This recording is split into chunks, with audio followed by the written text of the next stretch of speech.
Bien. Bueno, muchas gracias por la asistencia. En honor al tiempo y a la alta concurrencia, vamos a comenzar.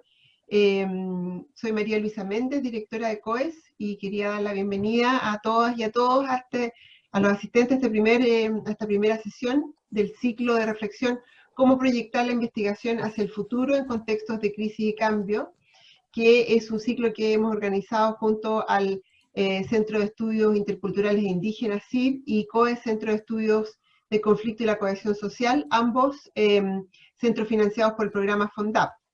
Esta iniciativa surge ante el contexto, ¿verdad?, actual de crisis sanitaria, pero también mirando un poco retrospectivamente lo que ha sido el contexto de crisis política y social también en que hemos estado involucrados en Chile durante los últimos meses, que atravesamos también, decíamos, no solo a nivel global con la crisis sanitaria, sino también una crisis que tiene también tintes económicos. Entonces, a propósito de este contexto, hemos querido organizar una reflexión conjunta, abierta, ¿verdad? Un diálogo en donde podamos abordar desafíos, dificultades y nuevos aspectos que surgen a propósito del desarrollo de la investigación en ciencias sociales y también en humanidades, en contextos como los que estamos viendo actualmente, ¿verdad? Contextos que son muy nuevos para cada uno y cada una de nosotros. Este es el primero de 6 coloquios y, como les decía, tenemos como objetivo, digamos, más general, avanzar en un diagnóstico colectivo sobre estos desafíos, pero también de iniciativas, buenas prácticas, ¿verdad? Ideas, propuestas que podamos hacer para pensar en estos contextos también y hacia el final del ciclo también hacer una propuesta en el marco del diálogo con actores institucionales, no solo de universidades, sino también de la institucionalidad pública en el ámbito de la ciencia. Solo señalar que para nosotros es tremendamente valioso tener esta iniciativa, ¿verdad? Y tener esta concurrencia, porque sabemos que hay un aspecto que es ineludible de esta reflexión, que tiene que ver con cómo proyectar no solo la investigación, sino también instalar en el mediano y largo plazo, sostener los temas de investigación que, por supuesto, a estos dos centros les interesan, como son el tema indígena, la interculturalidad, el conflicto y la cohesión, ¿verdad? Y asimismo también pensar en las trayectorias académicas que se han ido promoviendo y sosteniendo y cómo eso podemos mirarlo hacia el futuro, ¿verdad? En estos contextos que evidentemente van a poner en tensión, ¿verdad? La forma en que hemos desarrollado investigación y hemos sostenido estas trayectorias académicas. Entonces, en ese marco, bueno, quiero aprovechar de agradecer sobre todo el trabajo de Macarena Salvo, que ha sido invaluable en la organización, también Rodrigo Burgos, ambos coordinadores de comunicación, periodistas de ambos centros, y también reconocer la iniciativa que Paola Girón, Carolina Stefoni y Felipe Palma tuvieron como investigadores de ambos centros por llamarnos a tener este diálogo y también hacerlo en este sentido de urgencia. Entonces, ahora quiero dejar la palabra a Pedro Meji, que es director de CID, para que nos cuente un poco más y también nos dé la bienvenida. Estás muteado, Pedro. Ahora sí. Bueno, muy buenas tardes, agradecer la estupenda concurrencia. Creo que de alguna manera lo que pensamos con el COES tuvo que ver con nuestras necesidades y nuestros, diríamos, aprensiones fundamentales en este contexto tan especial y tan extraño y absolutamente novedoso. Voy a hacer muy rápidamente, porque no tenemos mucho tiempo, son muy interesantes nuestros panelistas de hoy día, así que me imagino que lo que interesa es aprovecharlos a ellos. Voy a hacer un rápido recorrido de cuáles van a ser nuestros martes por la tarde, en una serie de temas que fueron surgiendo de una gran variedad y que en definitiva pensamos que más que una reflexión intelectual, teórica o metodológica en un sentido muy abstracto, tiene que ver con la específica coyuntura en la cual estamos viviendo. Y de ahí los temas que fueron surgiendo, no tanto como una cuestión investigativa, reflexiva, teórica, sino que más bien cómo hacerlo, cómo pensar este momento. Bueno, nuestra primera sesión, como ustedes saben, es repensar las metodologías en la investigación social, desafíos metodológicos y éticos en la investigación cualitativa y cuantitativa ante la pandemia. Paola Girón, Juan Carlos Castillo, Felipe Martínez y Felipe Palma son las personas encargadas de esta sesión. Nuestra segunda sesión, Mujeres investigando en tiempos de pandemia, ¿de qué productividad estamos hablando? Este tema nos pareció particularmente interesante, que tiene que ver con esta muy particular manera de aproximarse a nuestro mundo investigativo desde el género. Nuestra tercera sesión, Desafío en las trayectorias, en esta Carolina Stefani y Marjorie Murray serían las conductoras y las personas encargadas de esta segunda sesión. La siguiente, Desafío en las trayectorias académicas y laborales en los tiempos de crisis y post-crisis. Cómo el confinamiento afecta y desafía a investigadores en distintas etapas de la carrera académica. Esta está mucho más referida, evidentemente, a personas que están desarrollando su carrera académica y se vieron fuertemente impactados por esto de la pandemia y, en definitiva, nuevas formas de tener que hacer las cosas. La siguiente sesión, y en esta, Maite Desea, Paola Díaz, Alfonso Otaegui y Vania Reyes serían las personas que conducirían esta sesión. La siguiente, investigación sustentable e implicancia sociales, nuevo desafío para las ciencias sociales, pertinencia a la vinculación, vínculos con las comunidades y políticas públicas ante la crisis. Aquí, claro, hay un problema fundamental que es cómo nos estamos vinculando a las comunidades en términos de cuáles son sus políticas, y algo que era absolutamente natural y espontáneo se ha transformado en algo terriblemente complejo. Los encargados de esta sesión serían Francisca de la Maza, Miguel Fernández y Paula Luengo. La siguiente, reorientaciones estratégicas de los centros COIS y CIR frente a la actual contingencia, límites y posibilidades de la investigación social para abordar las crisis social, política y sanitaria, estaría encargada María Luisa Méndez, y el que les habla. Nos pareció especialmente interesante cómo estos grandes centros de investigación se han visto en la necesidad y obligación de redefinir sus estrategias básicas de investigación, de difusión, de extensión, y en definitiva poder sobrevivir en este contexto tan difícil, aprovechando todas las posibilidades que les da la imaginación para, por supuesto, no desperdiciar nuestro financiamiento. Y por último, algo que nos ha parecido especialmente interesante es ya en un sentido más institucional, y ahí estamos pensando ver con los jefes de investigación de diferentes universidades, y muy particularmente de la NIT, del programa del FONDAP, a la profesora Camelio, ¿no es cierto? Pensamos tenerla. Estamos ahí en negociaciones, pero supongo que no resistirá la tentación de tener un público de más de 100 personas. Y esto tiene que ver, en definitiva, cómo se va a tener que ajustar la institucionalidad a este nuevo contexto. Evidentemente no puede seguir operando con las pautas tradicionales y acostumbradas en relación a sus exigencias, sus indicadores, sus formas de financiamiento, sino que ahí va a haber que hacer alguna discusión en relación a cómo nos adaptamos, ¿no es cierto?, a este tan particular contexto desde la institucionalidad, tanto desde las universidades, ¿no es cierto?, como de las instituciones financieras, en este caso FONDAP y el ANIT.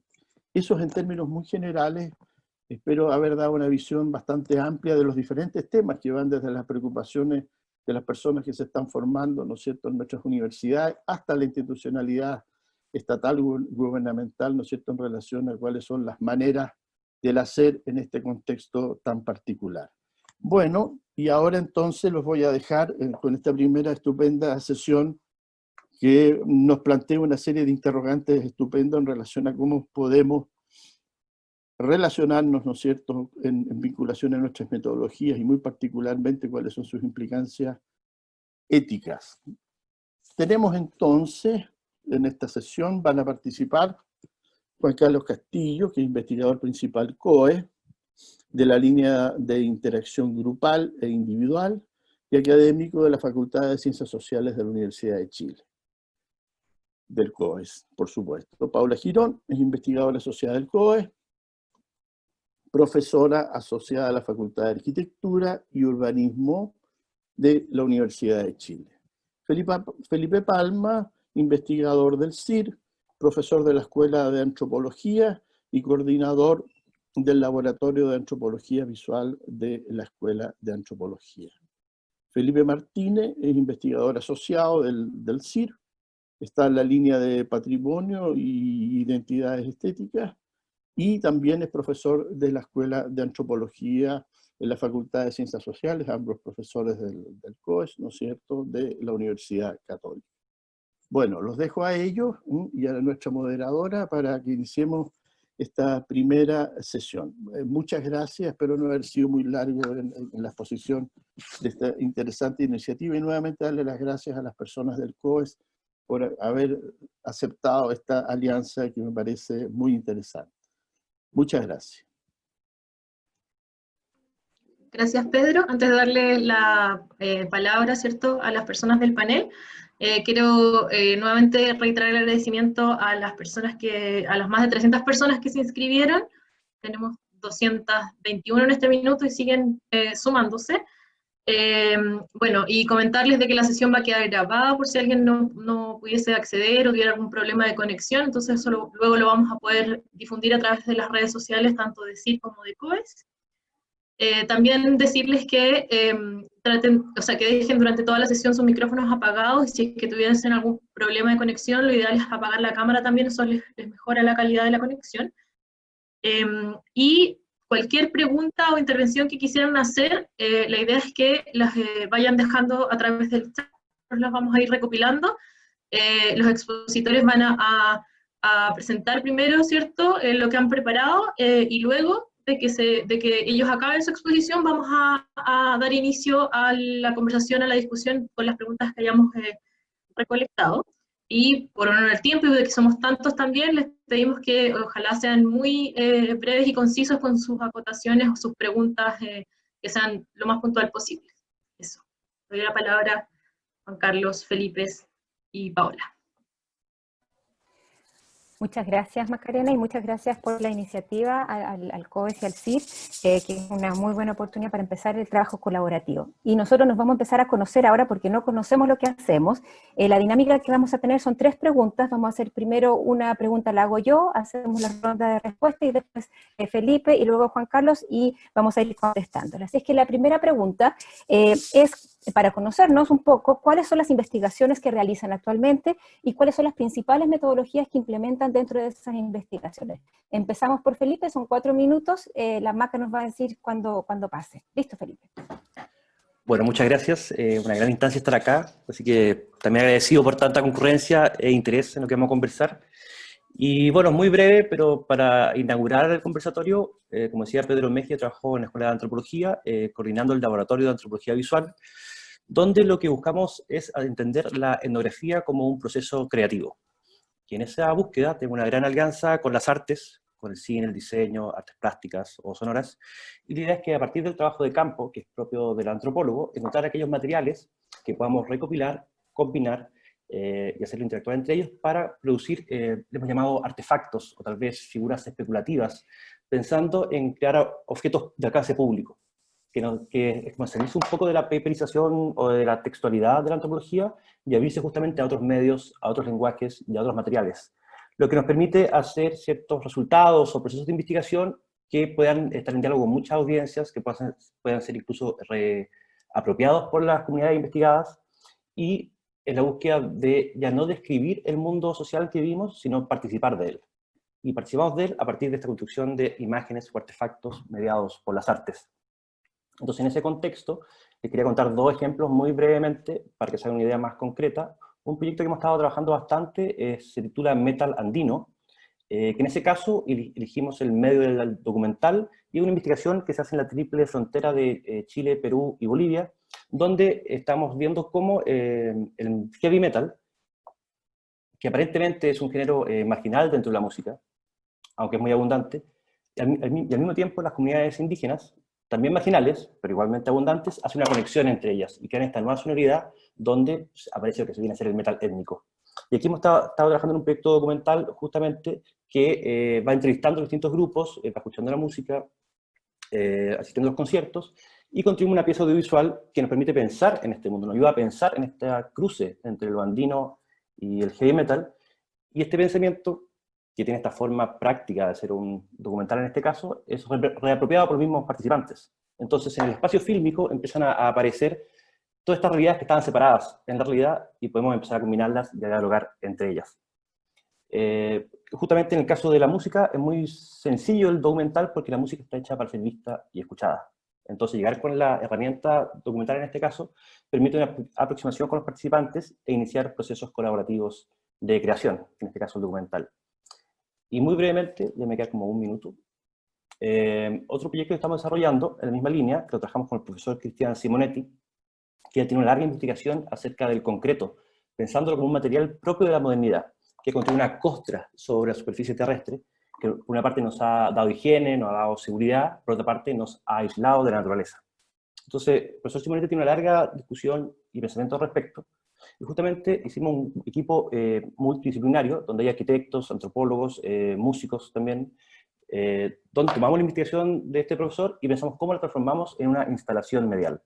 Y es un proyecto que está en proceso, y justamente fue cómo a partir de esta investigación densa podemos acercarnos a las artes y hacer una nueva reflexión, y volvernos a preguntar las mismas preguntas, pero con otros materiales. Y dadas las circunstancias, la obra se iba a estrenar el 27 de octubre del año pasado, lo que claramente se canceló, y después se iba a inaugurar el 18 de marzo de este año. Se volvió a cancelar. Así que esta obra es una especie de testigo que está instalada en el museo hace 6 meses, esperando poder interactuar con el público. Y se ha convertido en una especie de punto donde volvemos constantemente, y ha pasado por todas las crisis sociales. Y la discusión empieza a engrosarse y a densificarse. Y el punto central es que lo que queremos hacer es investigación-creación. Es el concepto que más hemos trabajado, donde a partir del trabajo etnográfico podemos iniciar procesos creativos, o gatillar procesos creativos que generen distintos tipos de lenguaje, o materiales, o artefactos, como le decía, para entrar en diálogo con otras audiencias, pero también con otras disciplinas, tomando herramientas de las artes visuales, de la cartografía, del diseño, etc. Entonces, ese ha sido el camino que hemos desarrollado en el laboratorio con un equipo de gente, principalmente antropólogo, y tendiendo siempre hacia lo interdisciplinario. Y en el fondo lo que buscamos es hacer una antropología de alcance público, que entre en relación con otros, que dialogue, que experimente en su búsqueda no de describir lo que es la realidad, sino de ayudarnos a pensar y entender la realidad en que vivimos. Ese es el foco que estamos poniendo en nuestro trabajo. Listo. Muchas gracias, Felipe. Juan Carlos.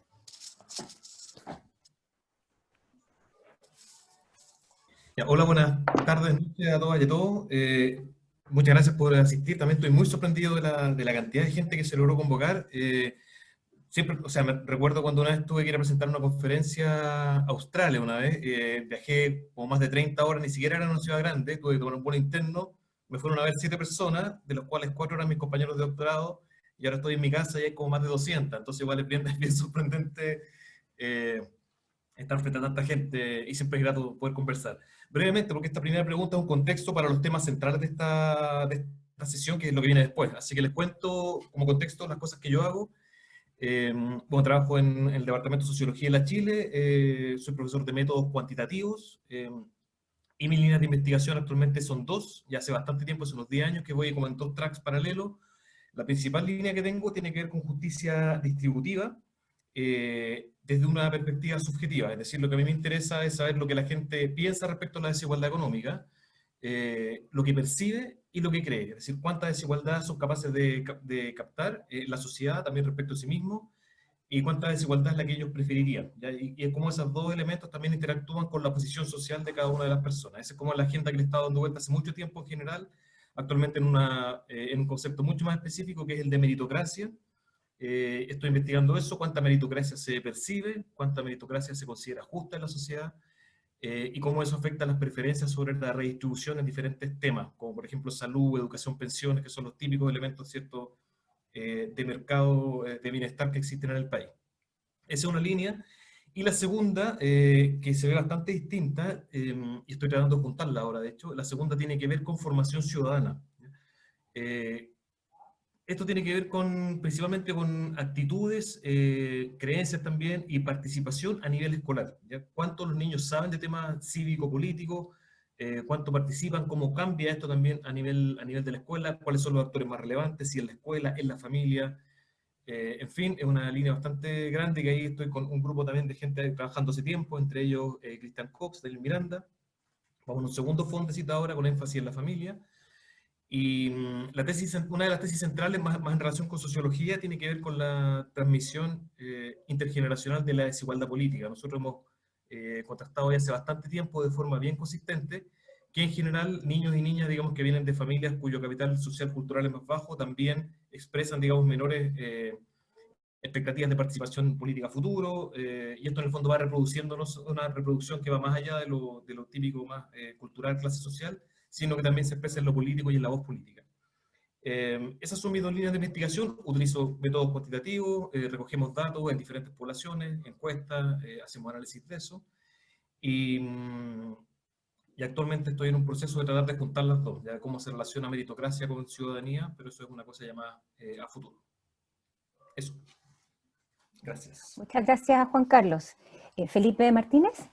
Hola, buenas tardes. Gracias por la invitación a conversar. Bueno, dentro del marco del CIR, llevo varios años investigando lo que sucede con el patrimonio arqueológico y bioantropológico en los museos, que está depositado en museos y en universidades, y cuál es la perspectiva que tienen las comunidades indígenas con respecto a estos restos arqueológicos y bioantropológicos. En Chile es una discusión que todavía no comienza realmente, solamente en Isla de Pascua han surgido demandas de repatriación, han aparecido en la prensa el año pasado, pero la pregunta ha sido desarrollada ampliamente en otros países y seguramente las comunidades van a comenzar a demandar que no se toquen el material bioantropológico o arqueológico que tiene alguna conexión con sus antepasados. Eso es dentro del marco del CIR, lo que he estado investigando estos últimos años. Fuera del marco del CIR, bueno, hago terreno todos los años, trabajo de terreno, trabajo de campo en Mozambique. Allá realizamos excavación arqueológica y paleontológica, y también hacemos una reconstrucción ecológica dentro de un parque en Mozambique. Mozambique tuvo una guerra civil de muchos años, muy cruenta, que tuvo un impacto muy grande en las personas, la población y también en la ecología del parque. Por lo tanto, ese es un trabajo que mezcla tanto como ciencias naturales, arqueología y ciencias sociales con respecto a lo que sucede en ese parque. Y esos son los dos grandes temas que yo creo que me voy a referir hoy día. Así que te cedo la palabra, Paola. Muchas gracias, Felipe. Bueno, yo trabajo en la Facultad de Arquitectura y Urbanismo, así es que mis temas son sobre todo territoriales. Por un lado, soy coordinadora del programa de doctorado en Territorio, Espacio y Sociedad, donde lo que estamos tratando de hacer es juntar interdisciplinariamente los temas que se vinculan al territorio, y también soy la directora del Núcleo Milenio Movilidades y Territorios, MOVIT. Entonces, lo que yo investigo tiene que ver con una pregunta que es cómo se experiencia la ciudad, cuál es la experiencia de las personas del territorio. Y frente a eso, estamos tratando de vincular o entender el espacio a partir de la vida cotidiana y la experiencia de las personas. Y lo que hemos visto, y lo que quedó muy evidente a partir de octubre, es que es la vida cotidiana la que une los espacios, une la espacialidad y une la experiencia de las personas. Y esta experiencia es un continuo, y lo que nos ha permitido observar etnográficamente principalmente, es cómo la vida sucede y cómo la vida cotidiana es un enfoque para poder entender lo que estamos viviendo. Entonces, lo que más hacemos a partir de trabajo etnográfico, acompañamiento a las personas mientras se mueven, y como nuestro tema tiene que ver con el espacio, usamos muchos elementos cartográficos, fotográficos, pero mucho estar ahí, mucho es observar las prácticas de moverse en la ciudad, y eso nos ha llevado a poder entender cosas tan diversas como, por un lado, qué es lo que pasa con la experiencia diaria de moverse en el sistema de transporte público, o caminar, o bicicleta, o automóvil, pero también nos hace ver otras cosas. Nosotros le llamamos que nos sirve como un enfoque, y hemos podido analizar temas como la comida, por ejemplo, la comida callejera, y qué implicancias tiene la gran cantidad de comida callejera que come la gente todos los días en términos de salud. Por otro lado, también nos ha permitido ver las implicancias de género en la movilidad, y hemos podido empezar a analizar qué es lo que implican los cuidados en la ciudad y empezar a desarrollar una línea sobre las ciudades que cuidan, cómo empezar a entender más que ciudades que producen, ciudades que cuidan a sus habitantes, y en este caso pandemia es evidente que no nos están cuidando. Y por otro lado estamos viendo algo bien interesante que tiene que ver con los trabajadores móviles, es decir, no solamente los trabajadores que se mueven de Santiago a las mineras, por ejemplo, y qué implicancias tiene eso en la vida de las personas, sino también es una investigación nueva que estamos viendo, COES, tiene con las... ¿quiénes son estos viajeros o trabajadores que se mueven todos los días por la ciudad? Viajeros nómades, como le estamos diciendo, pero que se mueven repartiendo comida, en corner shop, repartiendo cosas, como Uber, todas las aplicaciones, qué implicancia tiene eso, y sobre todo lo que está pasando ahora, todos estos trabajadores informales. Lo que nosotros vemos, tratamos de ver a partir de este enfoque de vida cotidiana, son cosas que tradicionalmente no se ven en encuestas o con otro tipo de herramientas, porque estamos viendo lo que está pasando en terreno todo el rato. Entonces, este acompañamiento de poder estar ahí y poder ver cómo se vive el espacio nos ha permitido también abrirnos a otro tipo de investigaciones. Y sobre todo lo que nos interesa tiene que ver con el conocimiento, cómo estas experiencias cotidianas de moverse y usar y habitar la ciudad generan otros conocimientos que quizás no son los que los planificadores urbanos o las personas que están tomando decisiones de política pública están entendiendo. Entonces, ¿cómo se median los conocimientos? Y ahí la teoría feminista nos ha ayudado mucho a poder entender las implicancias. Eso más o menos es lo que yo hago. ¿Listo? ¿Peter? No se te escucha, no se escucha. Ahora sí, disculpen. Bueno, qué buena primera ronda, irnos conociendo cada uno más del trabajo. Como decía Pedro, esto está enmarcado en este lugar de colaboración entre el CIR y el COES para poder desarrollar investigaciones conjuntas, entender lo cuantitativo y lo cualitativo como espacios que dialoguen, más que ser como arenas opuestas. Y en ese contexto, la segunda pregunta que teníamos es, dado el contexto sanitario actual, ¿cómo se han visto modificadas las investigaciones? ¿Cómo se han adaptado las investigaciones de cada uno para hacer frente a este contexto que estamos viviendo? O tal vez simplemente no ha pasado nada, sigue todo igual, pero ve la opinión de cada cual. Así que bueno, ¿puedo seguir en el orden?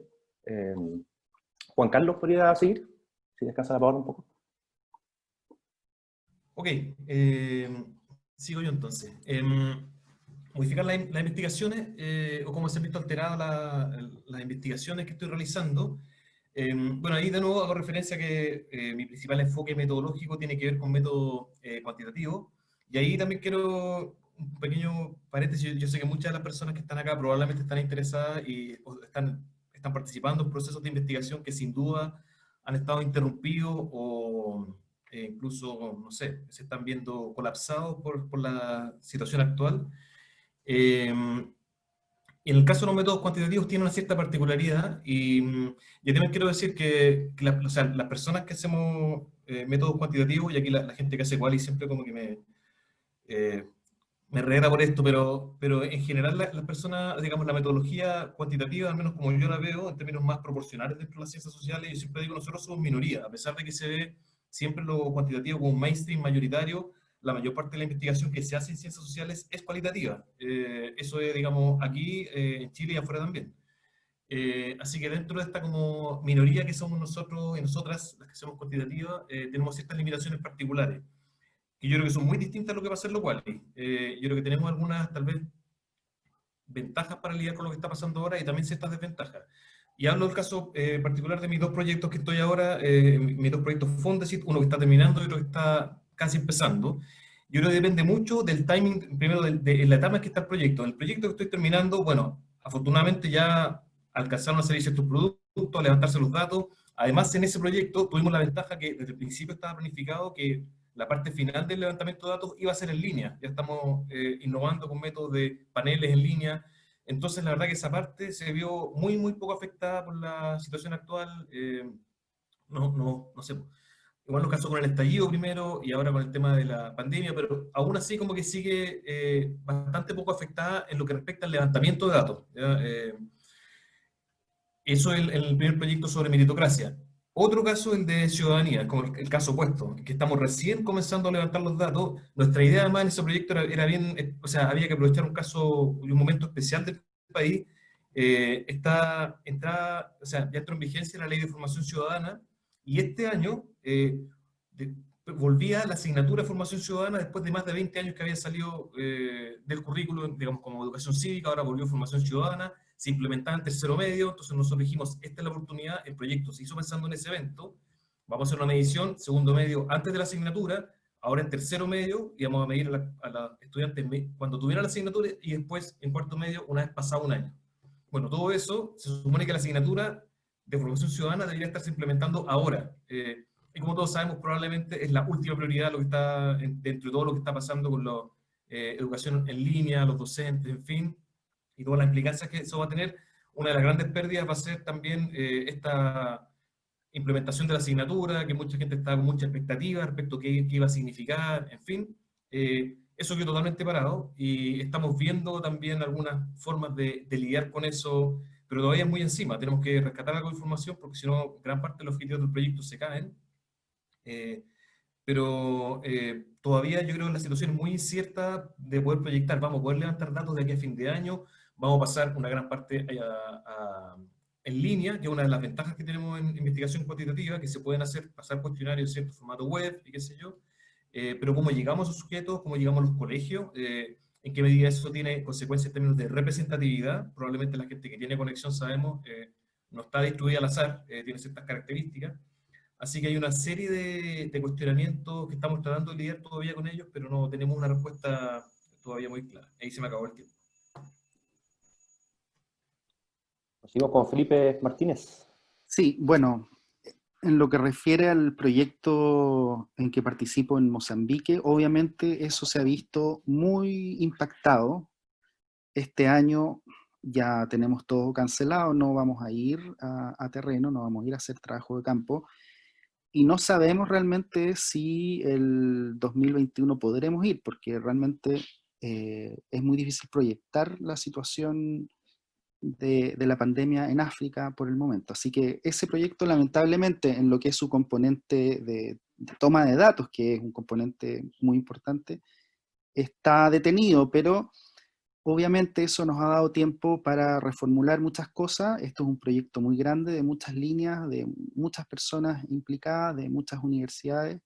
Entonces hemos tenido también oportunidad un poco, a veces el terreno, la locura de ir a terreno y de estar ahí temporadas que son de un mes, 2 meses, no te deja tiempo para las otras facetas de la investigación, que es bajar todo lo que tienes, escribirlo, postular a fondos, a nuevos fondos, etc. Entonces, desde ese punto de vista, quizás algunos investigadores han podido bajar, aprovechar el tiempo y bajarlo al papel.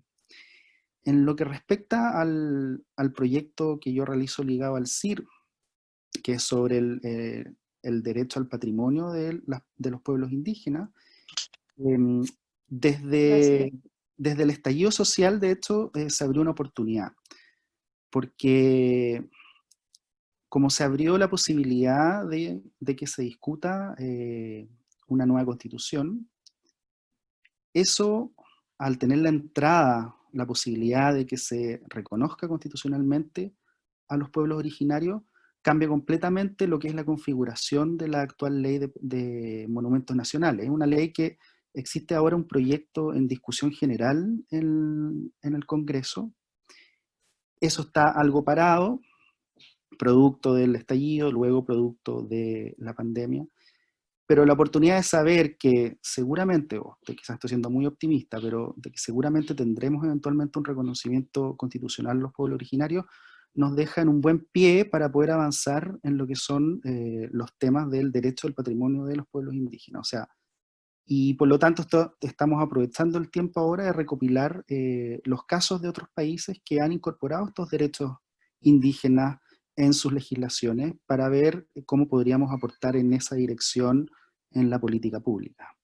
Eso es a grosso modo, así que también, por un lado el proyecto está más detenido, el otro proyecto parece avanzar, pero hay que aprovechar de todas maneras el tiempo, ser flexible sobre todo.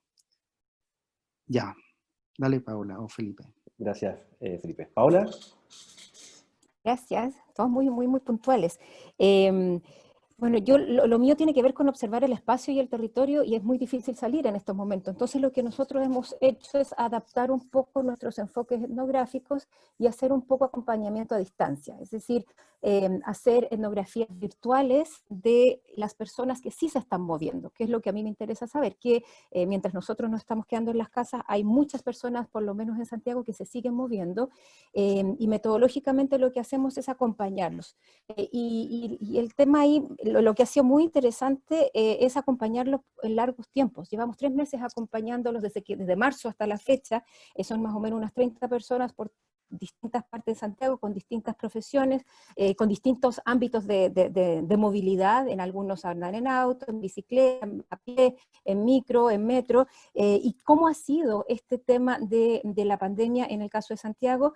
Lo que nosotros hemos hecho y la importancia es no solamente en términos etnográficos, es la permanencia, la continuidad y el establecimiento de relaciones con las personas que se están moviendo y con las personas con quienes investigamos. Es decir, que nosotros investigamos con las personas y no necesariamente sobre las personas. Entonces establece una relación por el tiempo.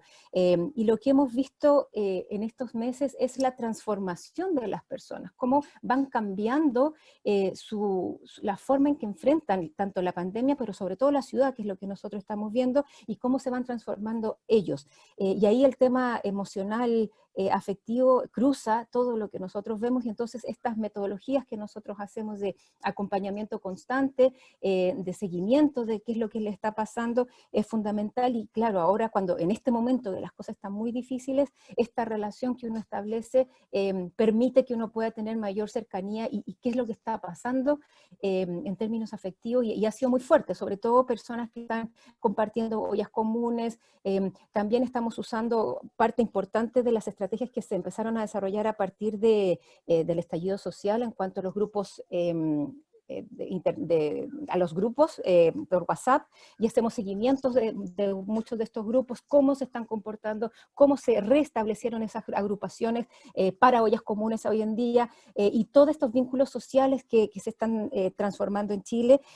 Así es que eso también ha sido bien interesante, hacer acompañamiento, estar sin estar físicamente presente, sin estar en la calle. También usamos mucha fotografía de lo que está pasando, a veces vemos mucha gente en la calle, a veces no se ve tanta gente, pero creo que el eje de poder estar haciendo y estar ahí, porque creo que lo que está pasando en Chile exige que estemos muy presentes en lo que está sucediendo, que salgamos a mirar lo que está pasando, que nos replanteemos categorías, que nos replanteemos formas de mirar, preguntas sobre todo, y claro, lo que nosotros estamos viviendo ahora no tiene nada que ver con lo que esperábamos que iba a pasar en enero, como decía Felipe, que han tratado de relanzar esta obra, y hay que acomodarse a los tiempos. Entonces nuestras metodologías, más que van adaptándose a lo que está pasando. Entonces, en eso, con un conocimiento muy cercano y trabajo muy cercano con las personas, eso, y yo creo que lo que viene ahora es mucho más terreno todavía, apenas podamos salir a la calle, pero mientras tanto no nos podemos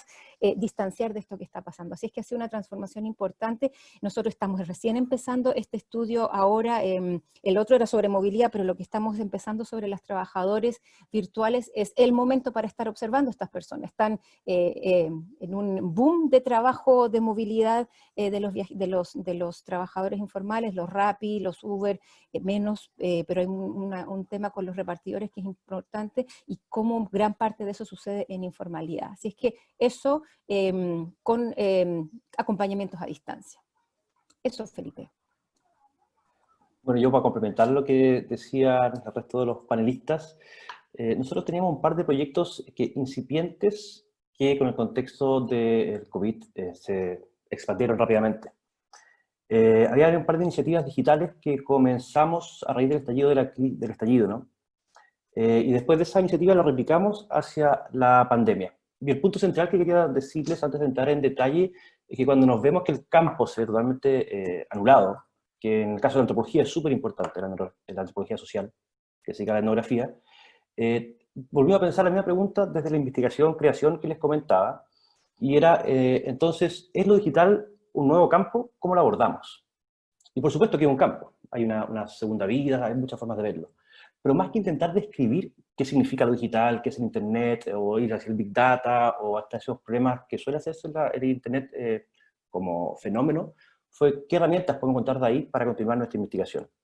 Y en ese ámbito distinguimos 3 caminos posibles, eso quería comentar nada más para enfrentar posibles investigaciones.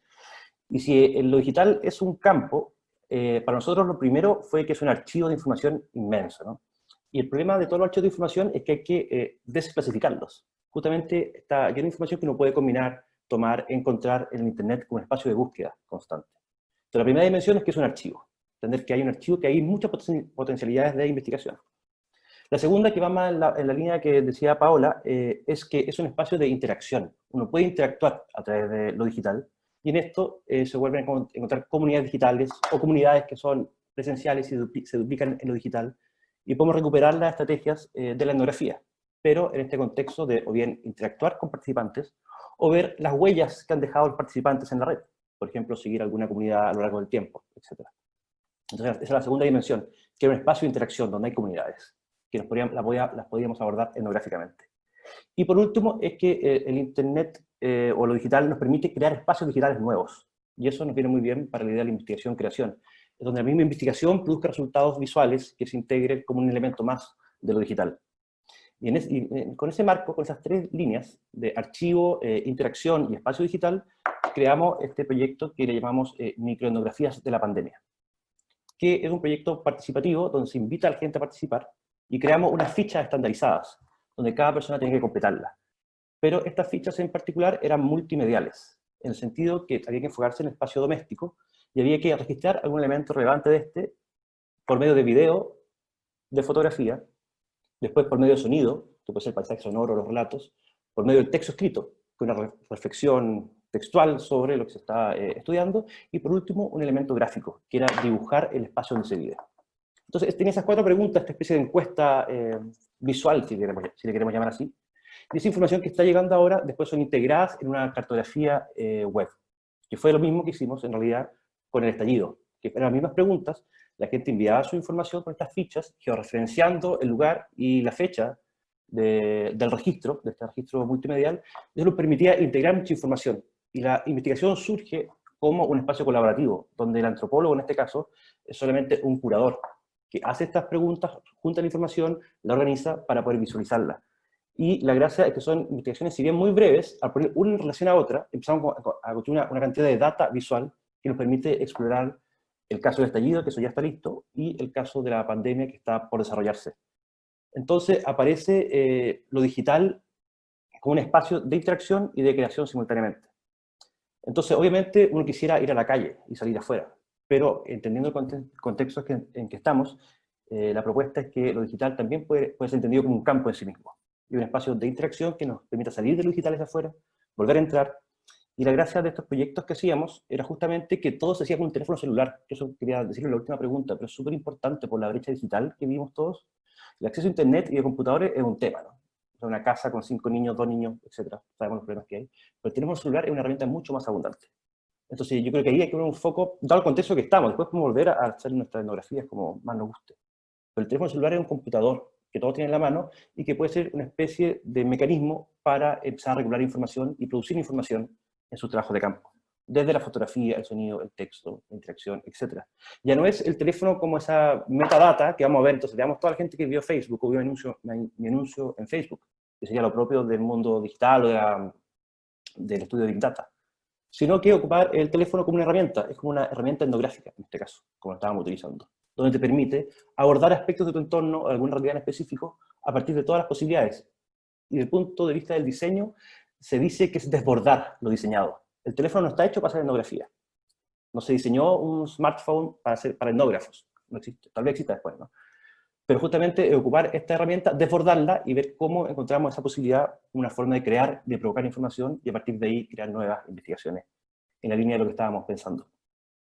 Entonces, eso diría, y la invitación ha dado el contexto, entender que lo digital puede ser un campo, como archivo, lugar de interacción, lugar de creación, como espacios digitales, etc. No es que lo digital reemplace a lo presencial, que ese simulacro es muy débil, y incluso triste, porque queda todo reducido a una mera imagen como la que estamos viendo, sino que hay un espacio, un segundo espacio, lo digital, y entenderlo en sus términos, y ver qué posibilidades nos da.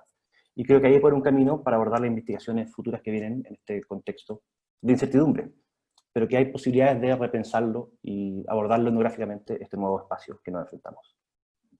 Eso sería por mi parte. Ya, voy ahora yo entonces con la tercera pregunta y final.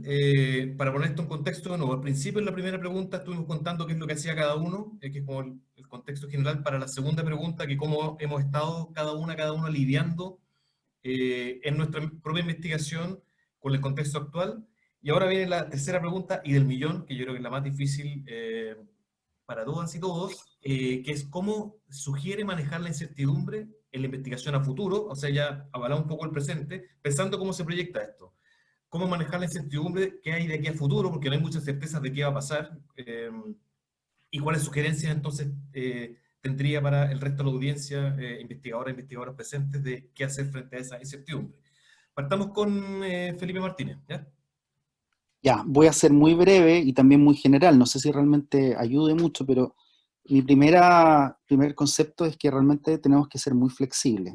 Estamos acostumbrados a ser muy estructurados, somos estructurados los científicos en ciencias naturales o en ciencias sociales, pero ahora tenemos que ser flexibles, y eso nos lleva, una manera de ser flexibles es buscar ciertas oportunidades de investigación que pueden emerger, que no es lo mismo decir que seamos oportunistas. En ciencias biomédicas se ha visto demasiado oportunismo, demasiados papers enviados con temas de COVID que la verdad no ayudan en nada. Bueno, en ciencias sociales quizás hay lugares de nuevas oportunidades frente a esto. En cada tema de cada investigador sabrá verlas. Y lo último, también es muy general, ojalá ayude, pero es lo obvio también, entender el contexto en que estamos de cada uno de nosotros, en el contexto personal. En mi caso, productividad se ha ido al suelo, la docencia, la calidad seguramente ha bajado también, o sea, son circunstancias extremadamente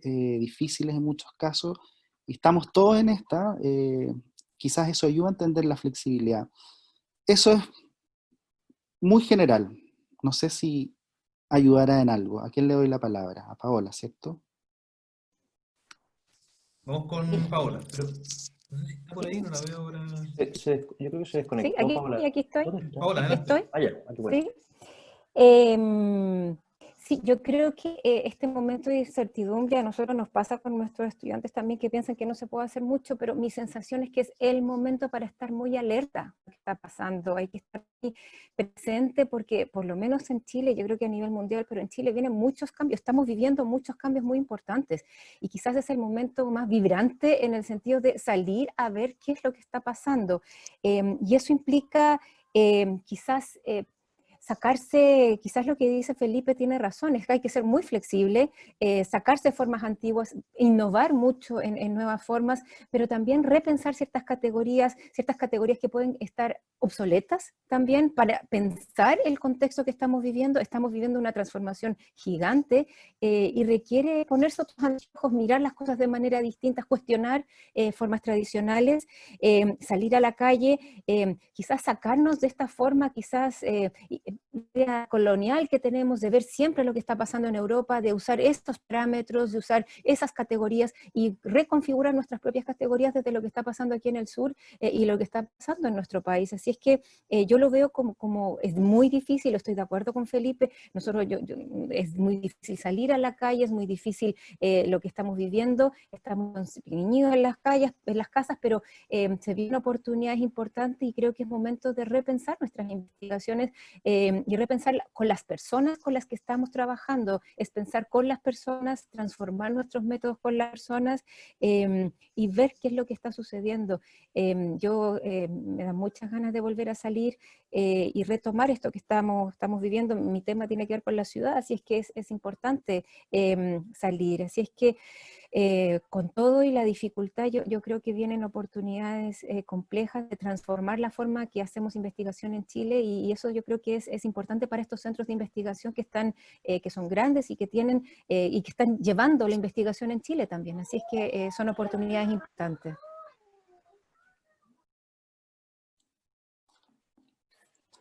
Bueno, tomo la palabra de lo que dice Paola. Adelante, Felipe, adelante. Gracias. Estoy muy de acuerdo con lo que dice ella, de una academia, una investigación que esté descolonizada y de hacernos preguntas nuevas, no negando el otro espacio, sino estableciendo diálogos con ellos, creo que es fundamental. Dialogar con la corriente europea o norteamericana, no ser un serrano sobre nosotros mismos, sino estar en diálogo, pero tampoco tomarla y aplicarla sin ningún tipo de reflexión crítica. Yo les quería comentar, estaba viendo las preguntas y alguien dice que el teléfono, claro, no es tan bueno para hacer lo que yo planteaba, pero la cosa es que tenemos a mano. Obviamente que es mejor tener una sala de computación con todos los computadores preciosos, y la gente trabajando, eso es lo mejor, de todas maneras. Pero ¿qué hacemos con lo que tenemos a mano? Yo creo que es una forma de enfrentar la investigación. Con lo que hay, ¿qué podríamos llegar a hacer? Porque el mundo no es perfecto y no lo hace nunca, y en este contexto es más difícil. Pero yo creo que lo que pasa, o lo que hemos aprendido nosotros, por lo menos en el lab y conversando aquí con Pedro Meje, es que la investigación tiene un giro, la etnografía, de lo que yo trabajo, un giro muy participativo. Hay un giro que antes estaba como una línea posible, pero todavía quedaba la idea de que el antropólogo iba a mirar a algún lugar y podía describir sus prácticas, las costumbres, la cultura, y a partir de su punto de vista, analizado críticamente, era capaz de dar cuenta de una realidad. Después aparecen justamente estos gestos más participativos, como les digo, pero siempre fueron un poco marginales dentro de la disciplina. Pero ahora tiene una fuerza distinta. Porque ya que estamos encerrados y no podemos ir nosotros a los espacios, es pedirles a los espacios que se autoinvestiguen, que sean parte de la investigación, se involucren en un proceso. Por ejemplo, el caso que le hablaba del estallido, donde es la gente la que cada uno reflexiona, piensa y produce información para después procesar. Entonces creo que la noción de pensar en investigaciones que son multisituadas, a distancia, que son colaborativas, y que tienen esta dimensión donde lo vemos nosotros, que es más sensorial, en el sentido de abordar la realidad o la experiencia que le rodea a los participantes de estos múltiples ámbitos. Creo que por ahí hay un camino que permite proyectar las investigaciones en este contexto que tenemos ahora, de justamente, en el fondo, entregarle la capacidad de investigar al otro, que el otro se investigue y después uno como antropólogo puede hacer algún gesto de curatorial, o organizar, o guiar, o proponer las preguntas. Pero no ser, es como romper la idea del yo que investiga, y justamente despedazarlo, desarmarlo, y sean los otros que se autoinvestiguen y ponerlo en relación a esas distintas investigaciones. Entonces creo que la participación hoy en día va a ser fundamental. No una participación de estar todos juntos, sino multisituadamente, de poder inventar mecanismos, inventar procesos, sabiendo que esa es la potencialidad que tiene la investigación ahora, que sea participativa, multisituada, y eso nos va a dar información que no veíamos antes también. Entonces creo que no es que estemos viendo menos información de la que veíamos presencialmente, sino que vamos a ver una información distinta. Y creo que con ese foco podríamos avanzar, y obviamente un tiempo de mucha incertidumbre, nadie sabe lo que va a pasar. Pero en mi opinión habría que ver qué podemos hacer con lo que está a mano para seguirnos repensando la investigación. Y como decía Paola, es un tiempo de cambio, para ocupar un término antropológico andino, del Pachacuti, no sé si lo han escuchado, ¿no? Una categoría andina, donde todo se pone patas para arriba, ¿no? Todo se desordena y al caer se vuelve a ordenar y en eso se renueva la energía. Y pareciera que estuviera algo así, está todo cambiando rápidamente y no sabemos cómo va a quedar hasta que se vuelva a establecer. Por eso hay que cambiar con las cosas. Tenemos que estar en ese juego y no ser rígidos ni quedarnos firmes. Es cuando viene una ola, ¿no? Si uno aguanta la ola con mucha fuerza, te botas, ¿no? Pero si uno se mueve con la ola, o como dicen en Argentina, hacer tablas, que te pase por abajo la ola, bueno, podemos seguir avanzando y perfeccionando. Entonces, en ese sentido, diría que el aspecto participativo y multisituado de la investigación etnográfica va a ser un camino que tenemos que explorar, que tiene muchas potencialidades, que ocuparlo creativamente, con distintos medios, recursos, pero creo que ahí podemos abrir un flanco que nos dé alguna imaginación para poder seguir pensando cómo investigar el mundo en que vivimos, desde la etnografía. Entonces, eso sería mi comentario al respecto. Pero ánimo, Gracias. Gracias, Felipe. Entonces cierro yo ahora con mi respuesta a esta pregunta. Bueno, ante la incertidumbre yo creo que la única solución rápida que se me ocurre en este momento es comprar un pasaje a Nueva Zelanda, porque parece que ahora ya funciona todo, entonces como que la copia feliz del Edén y todo el mundo está mirando eso como el modelo para todo, digamos. Pero poniendo un poco más serio, pensando en la realidad nacional, huella carbono mediante, me decían ahí en el chat por la broma de Australia, a lo mejor esa huella de carbono sí vale la pena. En fin, apoyo de dos formas el tema, lo que se ha dicho antes, temas de flexibilidad. En el caso de la investigación cuantitativa, la verdad que los métodos de recoger datos se han ido flexibilizando y se ha ido innovando en eso mucho a nivel internacional. A nivel nacional estamos bien atrás. La combinación de diferentes metodologías, cara a cara, telefónica, web, en fin, y todo eso articulado, digamos, en un mismo proceso de investigación, es algo que se hace hace bastante tiempo y nosotros estamos investigando eso ahora para el caso de la encuesta El SOC, el panel que tenemos en COES, porque de cierta forma la contingencia nos empuja a innovar en esa dirección y tal vez subirnos un poco al carro de lo que ya se está haciendo afuera. Tiene hay algunas preguntas ahí súper interesantes en el chat. Tiene ventajas y desventajas, pero de que se puede hacer, se puede hacer, y en este contexto yo creo que es lo más apropiado abrir un poco, digamos, salir de nuestra zona de confort, de la encuesta cara a cara, de contratar la empresa, 1500 casos, como todas esas metodologías que están como establecidas, al menos en investigación cuantitativa, romper un poco eso y ver qué otras posibilidades hay. Yo diría que la mayor preocupación, eso también venía en el chat, de cómo uno con esas nuevas metodologías que se salen del típico cara a cara, puede llegar a diferentes poblaciones, digamos. Yo creo que, o sea, de lo que sí sabemos, que en diferentes ámbitos, el costo que va a tener la pandemia, o sea, el estallido y sobre todo la pandemia, tiene que ver con temas de desigualdad. O sea, las desigualdades van a aumentar. O sea, ya hay como proyecciones de eso en términos educacionales, por ejemplo, que las brechas van a aumentar. En fin, se nos viene mucha desigualdad y también desigualdad tal vez en la recolección de datos. Va a ser tal vez mucho más accesible a personas que no sean, digamos, como población más en situación de pobreza, va a ser más difícil llegar a ellos ahora. Sobre todo con metodologías más, digamos, online o telefónicas, y eso implica necesariamente, si uno quiere cubrir esa brecha, mayores costos, la investigación se va a poner más cara.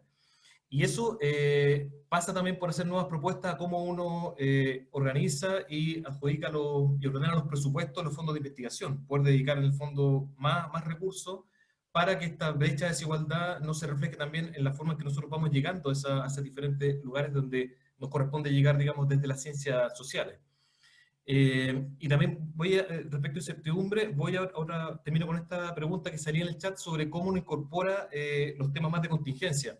Veníamos con agendas más de antes, ¿para qué decir los FONDAP, que son centros, en caso de CIR y COES, estamos en el segundo ciclo, año 7-8, es como un proyecto que ya está casi como en su último tercio, y pasa esto, primero estallido, hay que adaptarse un poco, ahora pandemia, moverse un poco, y en realidad hay una cierta capacidad limitada de poder ir incorporando la contingencia, porque nosotros tenemos objetivos comprometidos, qué sé yo, a 5 o 10 años, y no podemos ir como cambiando nuestra agenda y moviéndonos a la medida que va cambiando las cosas. Pasa lo mismo en los fondos y otros proyectos, digamos, de menor alcance en términos de tiempo. Hay objetivos comprometidos, entonces no puede cambiar todo, digamos, porque son otras las condiciones, otras las relevancias, cambiamos todo. No, estamos en una fase de transición, yo creo que también hacer caso omiso a lo que está pasando no tiene ningún sentido desde las ciencias sociales, y yo creo que hay que lidiar con cómo uno va incorporando eso de cierta manera flexible dentro de la agenda de investigación, manteniendo lo que estamos haciendo y también incorporando de cierta forma elementos del estallido social, elementos de pandemia, aumento de pobreza, desigualdad. Es una tarea titánica, yo creo, lo que viene ahora en adelante para la investigación social. Por eso me parece, y cierro con esto, tener este tipo de encuentros, recoger las ideas, por ejemplo, que hay en el chat, cuáles son las ideas que más resuenan las iniciativas, y en conjunto también podemos como generar algo mucho más, digamos, concreto y más preciso, propuestas de política pública, propuestas a la NID, de cómo organizar también los fondos, cómo pensar la investigación, otros instrumentos, cómo, no sé, vamos generando ciertos temas, incorporar capital humano avanzado, se van a cerrar, a lo mejor el tema de las contrataciones es una preocupación, se van a cerrar puestos de trabajo también. Hay un montón de ámbitos de la investigación social que tenemos que ir viendo, así que nada, eso como que nos queda una tremenda tarea por delante. Esta es la primera sesión del coloquio, así que tal vez más adelante también vayan surgiendo nuevas propuestas. Así que gracias, no se le paso la palabra a Macarena para que modere estos últimos minutos de preguntas. Sí, gracias Juan Carlos. Mira, voy a seguir contigo, Juan Carlos, como una pequeña acotación para que puedas cerrar un poco lo que estabas recién comentando y algunas preguntas que se dieron en el chat que iban directos a ti, y luego voy a otras preguntas. Hay dudas de, por ejemplo, en el caso de tu trabajo, ¿qué herramientas digitales específicas han ido utilizando para la recolección, el análisis y la sistematización? Zoom, Mentimeter, otros. Y si es que, por ejemplo, en el tema de lo que trabajas tú, de la formación ciudadana, por ejemplo, si es que habrá diferencias con estas nuevas metodologías en las respuestas de las preguntas cara a cara, online o por teléfono, si eso lo han podido ver, si es que lo tienen considerado, etc. Ya, respecto de temas más digitales, o sea, lo que nosotros hemos hecho hasta ahora es son encuestas online. Y para eso utilizamos diferentes herramientas. Hay software comercial, estamos trabajando con eso ahora, la idea sería trabajar con software no comercial, nos vamos a meter en eso. Y hay diferentes, o sea, la verdad que la oferta actual que hay de plataformas para generar encuestas online es pero, tremenda. Y es bien intuitiva la forma de generarla, eso la verdad que facilita mucho el tema de generar preguntas, que sean además adaptadas a distintos formatos, que uno los pueda responder en el computador, que sea tablet o smartphone, de manera rápida y atractiva. Tiene el costo, sí, que tiene que ser mucho más breve. Entonces, la típica formato que tenemos nosotros, encuesta cara a cara, 1 hora, eso ya como que se acabó. Tienen que ser encuestas de 10 minutos, con suerte. Implica una mucha mayor precisión en lo que uno quiere preguntar, o tal vez metodologías panel, que le pueden preguntar a la misma persona diferentes cosas en diferentes tiempos, seguimiento.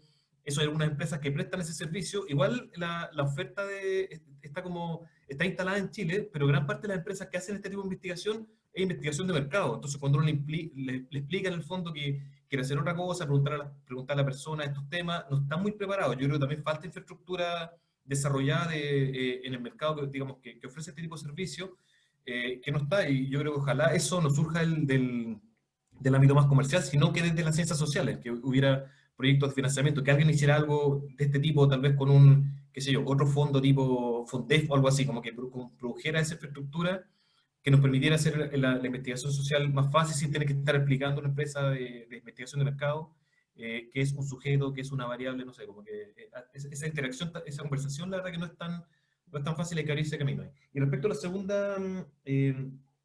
segunda pregunta, formación ciudadana. Sí, o sea, sin duda, ahí hay ventajas y desventajas con nueva metodología. Cómo uno llega a las y los estudiantes y a los padres también, apoderados, docentes de estos estudiantes. Eso es algo que nosotros estamos diseñando actualmente. La primera aplicación que hicimos fue cara a cara, nos toca la segunda este año, estuvimos discutiendo esto ayer, de hecho, con el equipo. Y ahí, de nuevo, se abren posibilidades. O sea, muchas, por ejemplo, de las preguntas que uno hace en cuestionarios así de papel, que le pasa a los niños y las niñas que contesten ahí, la verdad que son bien limitados. Y en el diseño de encuestas e instrumentos en línea, hay muchos otros elementos que pueden hacerlo más atractivo, que sea dibujos, colores. Entonces, la verdad que ahí también hay una riqueza de innovar en temas de medición de cómo preguntar, y que se adapte también a diferentes niveles, como que es mucho más flexible y tiene esa ventaja. La ventaja, de nuevo, es el sesgo por desigualdad, que uno, si usa solamente ese instrumento sin ningún miramiento, probablemente la gente que va a responder es la gente, digamos, como de un solo sector, y eso va a sesgar toda la investigación. Ahí, de nuevo, temas de incentivos, temas de acceso a tecnología, uno en temas de recursos, digamos, se ahorra un poco de plata porque se ahorra parte del terreno del encuestadora, pero también implica mucho más recursos en incentivos. Si alguien no tiene, qué sé yo, teléfono, tal vez comprar o prestar algo, dar minutos, chips y todo eso. Entonces, al final, sumando y restando, igual sale más caro. Si uno lo quiere hacer bien, sale más caro, y también hay que adaptar los presupuestos para eso. Muchas gracias, Juan Carlos. Ahora unas preguntas para Paola respecto a las metodologías cualitativas. Preguntan si puedes contar un poco más sobre cómo se hacen estas etnografías virtuales, si son por teléfono, bitácora, seguimiento de ubicación georreferenciada. Y otra pregunta también de Lorena, dice, fue muy interesante este cambio de metodología que comentas, si es que se tomaron como referencia otras experiencias internacionales, si fue así, ¿cuáles? Para tener evidencia al respecto. Sí, mira, nosotros trabajamos de manera colaborativa y colectiva. Tenemos un equipo de unas 7 personas haciendo estas etnografías simultáneamente. Entonces, somos bien poco tecnológicos en algunos casos. Obviamente que usamos los teléfonos. En general, las conversaciones son por teléfono con las personas. Nos mandan audio también, nos mandan fotos, nos mandan... lo de la georreferenciación en algunos casos es importante, están georreferenciadas en las fotos en todo caso, pero no nos interesa tanto las distancias que se están recorriendo, sino el espacio que están generando, es decir, como la espacialidad, cómo se relaciona con los espacios en general. Así que hemos usado georreferenciación también, pero en este caso la precisión del lugar no es lo más importante, lo que nos interesa es cómo vive en ese espacio. Y lo que nosotros tenemos son reuniones semanales donde vamos armando colectivamente qué es lo que está sucediendo. Yo creo que eso para nosotros es bien importante, nos retroalimentamos entre el equipo y luego volvemos con los casos y luego volvemos a retroalimentar. Eso es un trabajo bien colaborativo. En términos de software, hemos usado Atlas TI, hemos usado En Vivo, pero lo usamos más que nada en términos de tratar de codificar, pero luego no usamos el software para analizar, sino que mucho, porque es un trabajo interdisciplinario también, trabajamos antropólogos, geógrafos, arquitectos, urbanistas, sociólogos, distintas disciplinas, entonces usamos la etnografía como dato para luego teorizar, ¿ya? Eso es como algo que trabajamos mucho, pero en términos de lo que está pasando ahora, en este momento estamos viendo qué es lo que está pasando en terreno, como qué es lo que está pasando en general. Yo creo que desde hace por lo menos 15 años que se está usando distintas herramientas para ver internet, ahí está el trabajo de Sarah Pink, que es bien interesante, pero creo que lo que estamos tratando de hacer ahora, recogiendo lo que mucha gente hace, es ver qué es lo que nos sirve, estamos adaptando constantemente, estamos viendo qué es lo que nos sirve. Por un lado, de repente nos dimos cuenta que estábamos participando en grupos de chat, entonces eso fue una oportunidad, pero no es hacer un análisis de discurso del chat, sino ver cómo se va transformando esta discusión, esta conversación. Al principio era venta y de repente ollas comunes. Entonces, ¿qué está pasando con eso? ¿Y cómo se vinculan? ¿Cuáles son los de mujeres? ¿Cuáles son los de hombres? ¿Cómo aportan las mujeres en ciertas discusiones? ¿Cómo salen de otras maneras?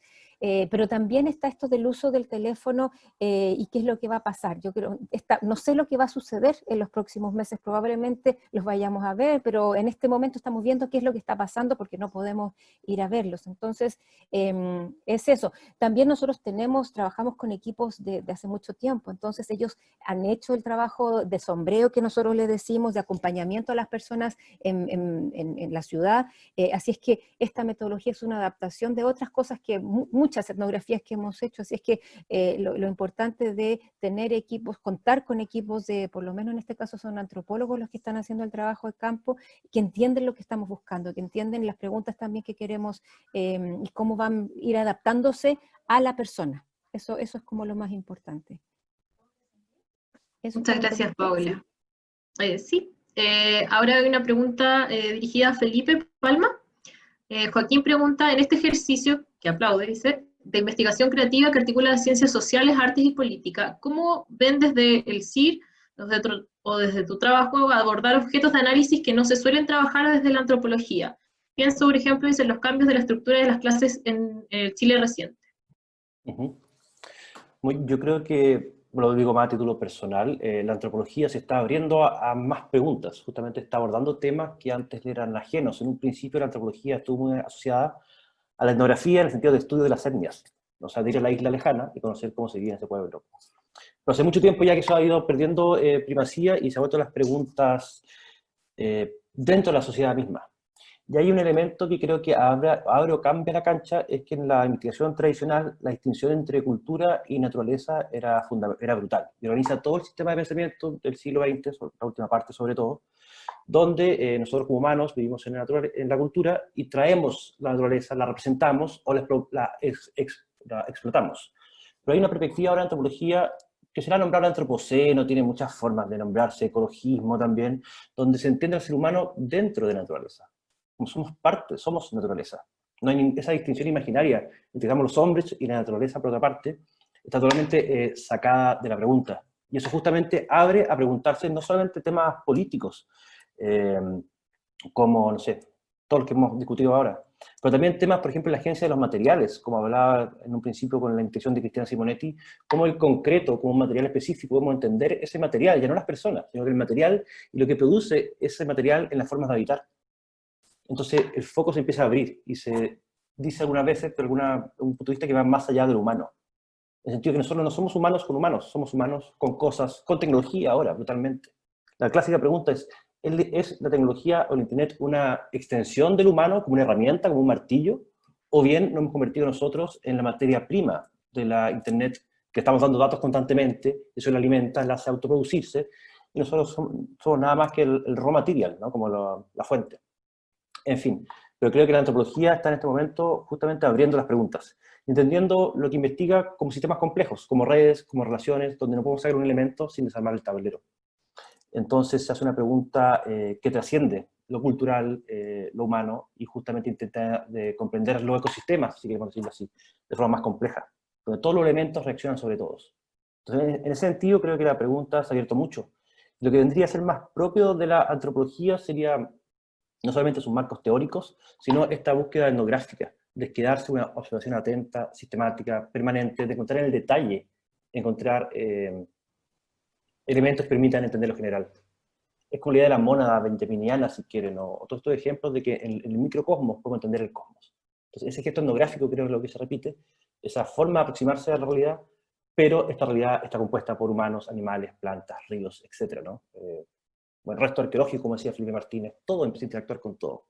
Entonces, separar lo humano de lo no humano es algo que hemos dejado de lado y esperemos no vuelva a producirse, porque nos ha llevado a un momento de que la especie casi se autoextingue, pues estamos en ese lugar, por haber separado lo humano y lo natural, donde lo natural es solamente un escenario de explotación, de uso, y se desacraliza, se le quita sentido, se le quita agencia, y creo que la antropología tiene un rol que cumplir en reconstruir ese vínculo con la naturaleza, con el entorno, y entendernos como parte de un mismo sistema. Entonces, en ese sentido, las preguntas se han abierto grandemente, desde el CIR, desde la Escuela de Antropología, y desde el laboratorio lo hemos hecho también abriéndonos hacia nuevos medios, nuevos lenguajes y recursos, para inventar creativamente, porque no queremos describir o decir lo que las cosas son, que vendría a ser muy difícil, ¿no? Por no decir imposible, sino que queremos es ayudarnos a pensar las cosas, cómo podemos pensar mejor las cosas, cómo podemos entenderlas mejor, cómo podemos complejizarlas. En ese gesto activo, creo que la antropología tiene mucho que aportar y puede tomar elementos de muchos lugares. Y para terminar nomás sobre las metodologías que hablan, yo creo que de la misma forma las metodologías hay que inventarlas en torno a las preguntas. Y un dato como para el trabajo de etnografías digitales es tener conciencia de que hay espacios que son de interacción inmediata, como esta que estamos ahora, pero hay espacios que se pueden hacer offline y después se digitalizan. No es todo en el Internet. Por ejemplo, un ejercicio que hacíamos muy bueno, que la gente le preguntábamos que dibujara la casa en que vive, en tiempos de pandemia. Eso se dibuja en una mesa, con lápices, con la familia, como sea el contexto, o con la abuela, o con los niños, ¿no? Y esa imagen se hace offline, después se digitaliza y se hace parte de un mundo online. Y los resultados que han llegado son increíbles, porque a través del dibujo esa es la data que tenemos, cómo la gente representa sus hogares en tiempos de pandemia. Y ahí la diversidad inmensa. Y estamos inventando formas, que ahí Juan Carlos nos podría ayudar, de analizarlo más estadísticamente, si se quiere comparar, etc. Entonces hay que inventar formas, yo creo, que la apertura de la creatividad hoy en día es fundamental, y la interdisciplina, que siempre se habla muy bien de ella, hay que hacerla. Es el desafío. Decirla es muy fácil. Pero ¿cómo la hacemos? Yo creo que hay que meterse las manos al barro y buscar esos caminos que nos abran nuevas preguntas, nuevas posibilidades, en un sentido político, que la acción de investigar es política necesariamente. Si sacamos el elemento político, creo que perderíamos mucho. En el sentido que tiene una agencia en el mundo lo que hacemos. Y cuando somos conscientes de esa agencia, podemos buscar nuevas formas de que esa agencia sea más relevante o que vaya hacia algún lugar, podemos tener, no control, pero más relación con la agencia de las cosas. Más que simplemente investigar, tener información, procesarla y ya está. Sino cómo todo ese proceso se hace parte del mundo, lo complejiza, y como les decía, más que decir lo que las cosas son, nos ayuda a pensar y imaginar tanto este mundo como los mundos futuros y posibles. Eso ya. Gracias, Felipe. Una pregunta que va para el panel completo, así que ahí pueden ver cómo van respondiendo. Preguntan, ¿cómo creen que es necesario considerar la crisis social, política y ahora la pandemia, no solo en términos metodológicos, sino como un antecedente? Un elemento que irrumpe en el contexto en el cual se enmarcan las investigaciones, pero sobre el cual no hay producción académica, porque es muy reciente, pero evidentemente va a estar presente en el levantamiento de datos. ¿Cómo abordamos este contexto?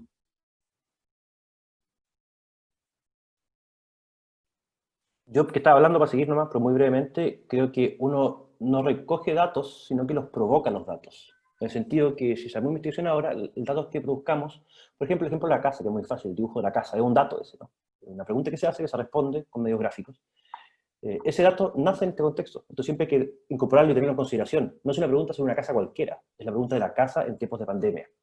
Entonces creo que la información que se levante tiene que entenderse que es provocada en este contexto y está, no sé si deformada sea la palabra, sino que existe, como existe, dadas las circunstancias actuales. Entonces hay que incorporar esas variables para las preguntas que nos hagamos. Siempre hay un contexto, no hay preguntas abstractas, es en este contexto, y van a estar matizadas y marcadas por la situación que estamos viendo ahora.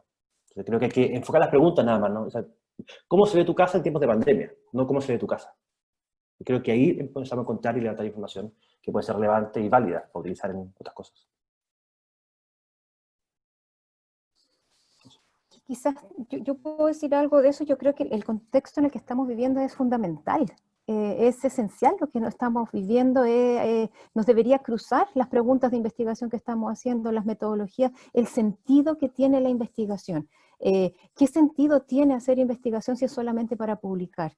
No tiene mucho sentido. Y a mí yo creo que eso es lo que también nos está pasando. Quizás lo que nos exige el sistema chileno y internacional, quizás mucho más en Chile que en otras partes, por lo competitivo que es publicar de una manera impresionante, y no necesariamente retroalimentar al quehacer de lo que está pasando. Así es que creo que nos hace pensar de manera fundamental por qué y qué tipo de investigación estamos haciendo y cómo la investigación que está siendo financiada por los fondos y estos centros de investigación retroalimenta lo que está pasando en el país.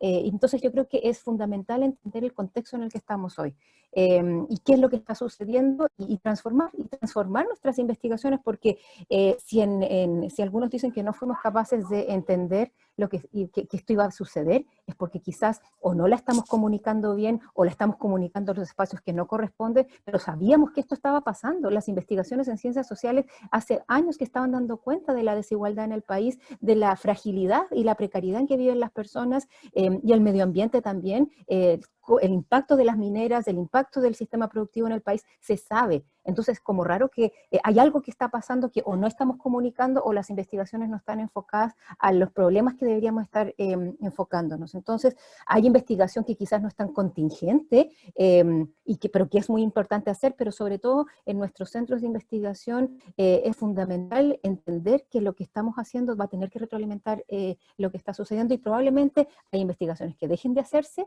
y hay otras que se tengan que poner como eje. La próxima semana se va a hablar de género y yo creo que el tema del rol de las mujeres en la investigación es fundamental. Así es que empezar a poner nuestros temas, y ahí es como se va desarrollando. Entonces, sí, lo que estamos viviendo en Chile en este momento es fundamental para la investigación y las metodologías que estamos implementando. Eso.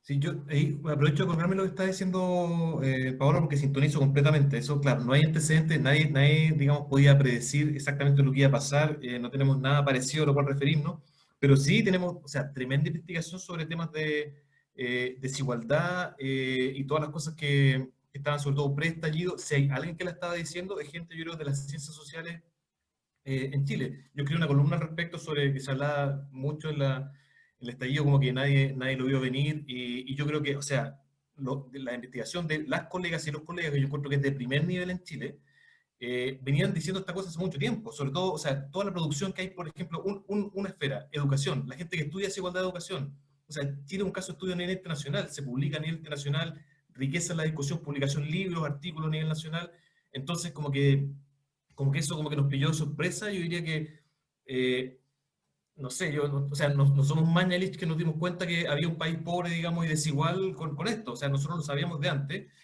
Sin duda tenemos muchas limitaciones de comunicación, por eso estoy súper de acuerdo con la Paola, porque no somos capaces, o sea, yo creo que primero no estamos muy preparados para eso. A nosotros, de hecho, el encierro que estamos viendo ahora no es algo muy ajeno, vivimos encerrados en nuestra oficina haciendo nuestros papers, entonces como que es una situación que tal vez no es tan ajena.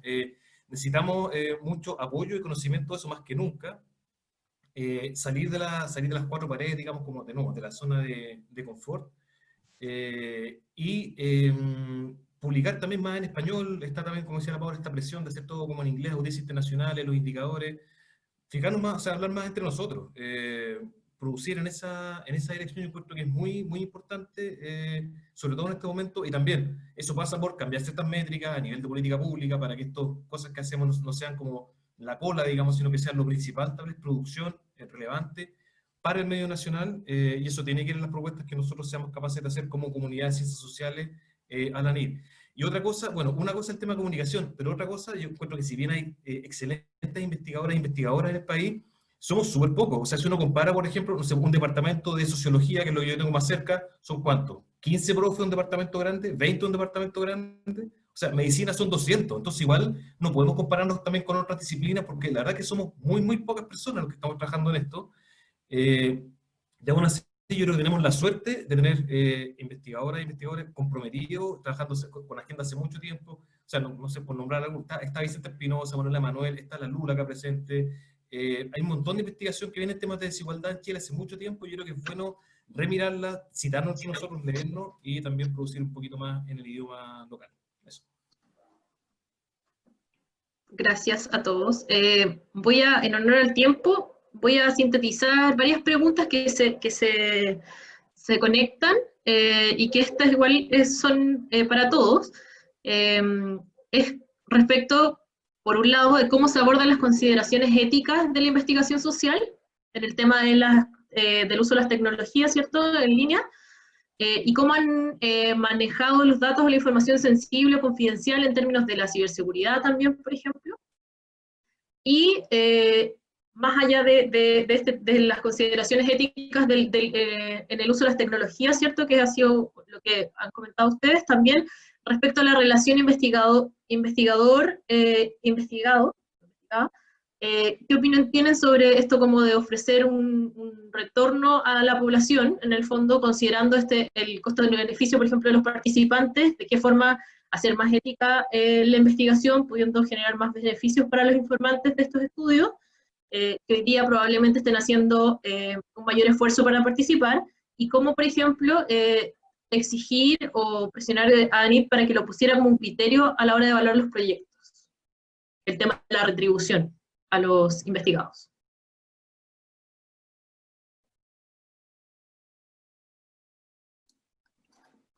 ¿Cualquiera? Sí, cualquiera.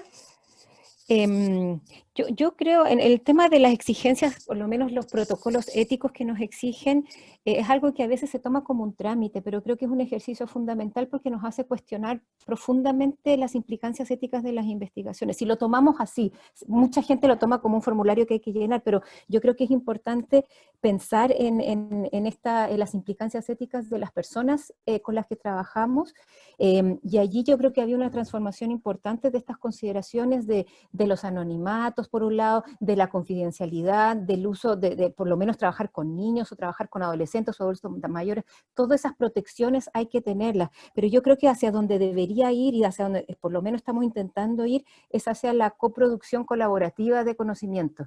Es decir, cómo se coproduce conocimiento, y esos son tiempos distintos, formatos distintos, modalidades distintas de producir conocimiento, que efectivamente, creo que ahí preguntaban, no son las que se consideran como productividad en los formatos actuales, pero creo que va hacia allá, y sobre todo si se está trabajando, aquí se está trabajando con poblaciones indígenas, cómo reconocer los conocimientos situados que ellos tienen, ese tipo de conocimientos, los habitantes más vulnerables, tienen mucho que decir en el ámbito en que yo me desempeño, que es la planificación urbana y el urbanismo. El conocimiento de los habitantes está descartado, porque son los expertos los que definen qué es lo que se va a hacer, y yo creo que eso requiere un repensamiento de la disciplina, de la forma en que se planifica la ciudad, pero de valorar los conocimientos de otros, y ahí éticamente yo creo que se requieren formas de coproducción de conocimiento que hoy día recién se están empezando a trabajar. Hay harto de participación, acción, hay harto de eso, pero yo creo que esto de la coproducción requiere otros formatos, otras lentitudes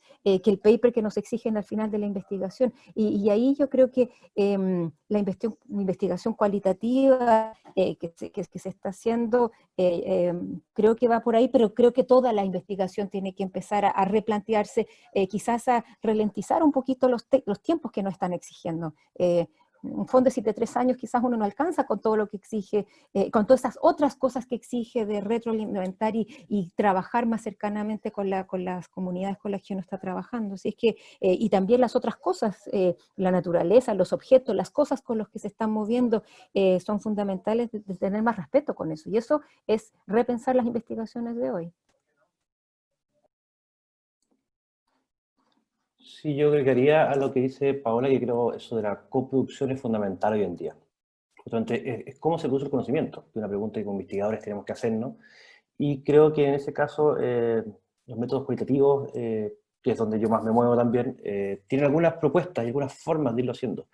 Desde mi punto de vista personal, cuando yo me puse a trabajar, tenía la misma pregunta, era como esta idea de sacar conocimiento. Voy a una comunidad más cerca, saco toda la información, hago un paper y después me pagan un pasaje para ir a publicarlo a Temuco, no sé, lo que sea, ¿no? Entonces, esta idea de robar su conocimiento, que muchas comunidades lo decían. Entonces es como se sustraían los conocimientos. Y eso también está obviamente incentivado por la forma de evaluar la productividad académica, que es la excesiva paperización, donde la única acción válida que el sistema reconoce como una acción que cuenta es la publicación de un paper indexado. Como si la vida, no solo intelectual, sino académica y pedagógica, pudiera reducirse a de estos papeles impresos en revistas con escasísima circulación, con muy poco impacto, más allá que sus propios términos. Entonces creo que hay un problema que la academia chilena se metió en este caballo de cuatro patas de la paperización para estar al modelo gringo y lo ha hecho muy mal como academia. Y creo que deberíamos defenderlo y pelear para abrir las posibilidades. Porque ¿cómo hacer más importante un paper que algún tipo de interacción colaborativa o bien quién sabe qué otra opción? Por eso quería simplemente agregar que yo me acerqué hacia la antropología visual y el cine en un principio etnográfico justamente para buscar estos mecanismos de reciprocidad.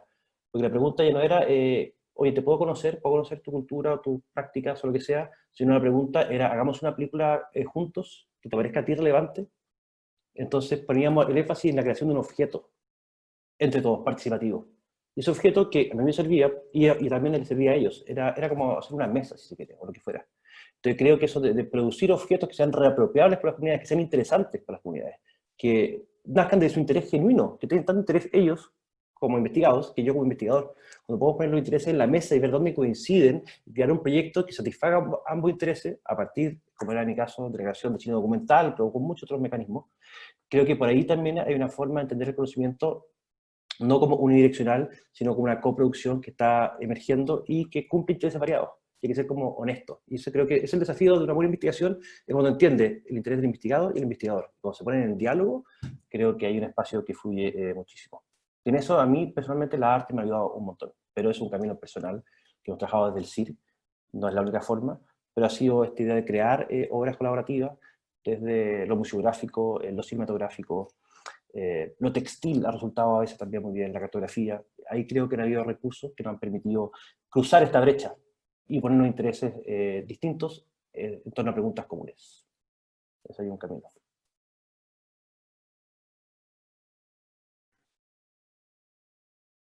Gracias, Felipe. No sé si Juan Carlos o el otro Felipe quieren complementar algo respecto al tema de las consideraciones éticas o del tema de la relación, ¿cierto?, investigador-investigado.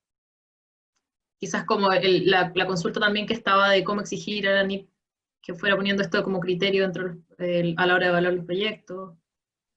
Yo súper cortito, o sea, como bien decía Paola, no, el formulario ético es mucho más allá que un mero trámite burocrático. O sea, yo parto de la base de que todos los investigadores tenemos claro que la investigación tiene que hacerse honestamente y evitar cosas como sustraer conocimiento. O sea, el caso, lo que me toca trabajar a mí con los materiales osteológicos que se quieren repatriar o que se quieren devolver, justamente apunta a eso. Y que las comunidades, en este caso, uno de los reclamos que hacen es, ¿por qué ustedes científicos nos tienen que venir a contar a nosotros una historia, un conocimiento, si nosotros tenemos nuestros propios conocimientos? La idea es que esos criterios hay que aunarlos. Yo parto de esa base, de que éticamente todos los investigadores, o sea, tenemos claro eso, y también una consideración ética, ahora no con el sujeto, es la honestidad intelectual del trabajo que uno realiza. El paper está bien porque uno necesita hacer público lo que hace, y está bien que hayan quizás otros medios, pueden ser materiales o resultados audiovisuales.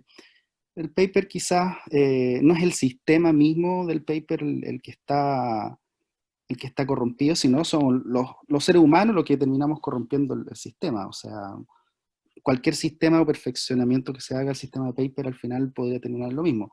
Hay que inculcar la honestidad intelectual en los investigadores. Yo creo que ese es el tema puntual. Eso nomás. Sí, yo ahí también, brevemente, o sea, igual hay como líneas y movimientos bastante activos en temas de ciencia ciudadana, que van bastante como en esta perspectiva de compartir los conocimientos, de que no se queden solamente en la academia, sino que tengan una cierta de vuelta, digamos, vuelta de mano a las personas que colaboraron en el proceso de investigación. Yo creo que eso sin duda, o sea, tiene que ir en esa línea, tiene que ser también exigido, o sea, esto no puede quedar a la buena voluntad. Ahí había la pregunta en el chat de, creo que era Constanza o alguien. Tiene que estar, tiene que haber como cierta normas al respecto de cumplimiento. O sea, yo creo que si no existieran los comités de ética, y si eso no lo exigieran ir, probablemente nadie lo haría. O sea, dependería tal vez del propio juicio, de la formación de cada uno como ético, pero sería, o sea, probablemente sería un desorden. Yo creo que eso es bueno que se exija, tiene que ser así. Asimismo está otros estándares de comunicación, de que nosotros seamos capaces de comunicar nuestros productos de manera eficiente y también, digamos, como recoger la información y no solamente tener esta relación como tan clientelar, digamos, con los informantes, en fin.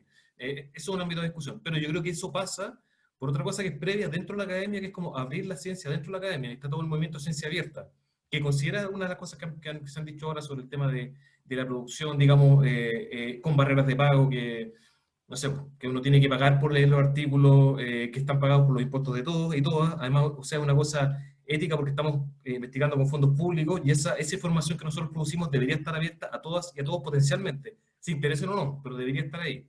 Eso es una cosa. Y segundo, abrir nuestros propios procesos de investigación. Yo creo que igual ahí estamos al debe en cuanto a nosotros poner, a tener disponibles los datos que nosotros recogemos, cómo los analizamos con las diferentes metodologías, sean cual o cuante, a disposición de la comunidad, para no estar reinventando la rueda todo el tiempo. Y en eso también yo creo que debería haber como una posición mucho más clara. Bueno, esto está en desarrollo en ANIT. Hay una iniciativa que está andando en Ciencia Abierta, de nuevo, que está muy desarrollada ya en otros países, que se exige, por ejemplo, que las publicaciones sean abiertas a toda la comunidad, resultado de un proyecto. Si son con barrera de pago, el proyecto no se aprueba, cosas de ese estilo, y también a todas las formas que nosotros producimos la investigación que esté abierta a la comunidad. Repositorios abiertos, se han tema de los repositorios mucho ahora, a propósito como ustedes saben, a propósito del COVID, que los datos del ministerio estaban cerrados, que hay un repositorio público, ¿no?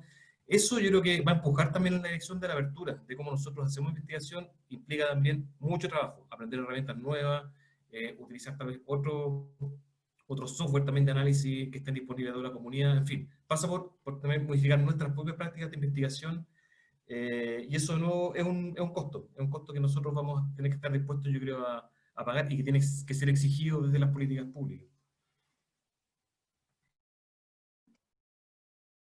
Muchas gracias, Juan Carlos. Vamos a, por el tiempo, habíamos dicho que duraba 1 hora, vamos a cerrar acá. Quiero agradecer a todos y a todas quienes se conectaron, ¿cierto? Tuvimos cerca de 250 personas en línea, están quedando menos, ya empezamos a aburrir a todos, parece.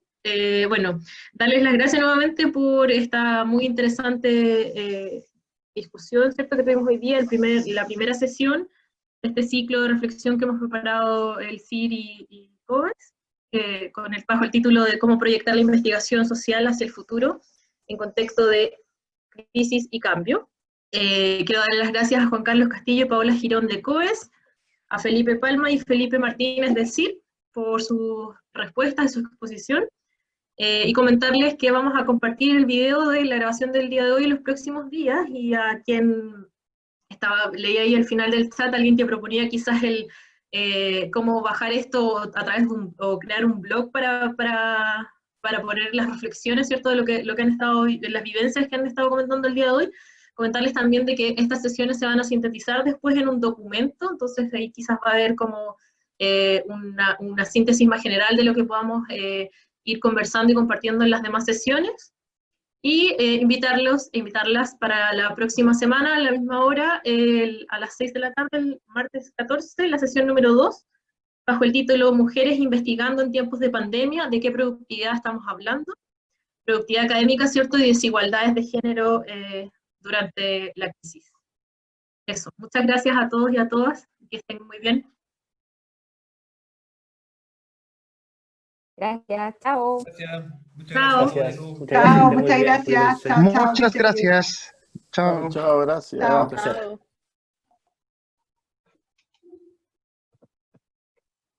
Gracias. Chao.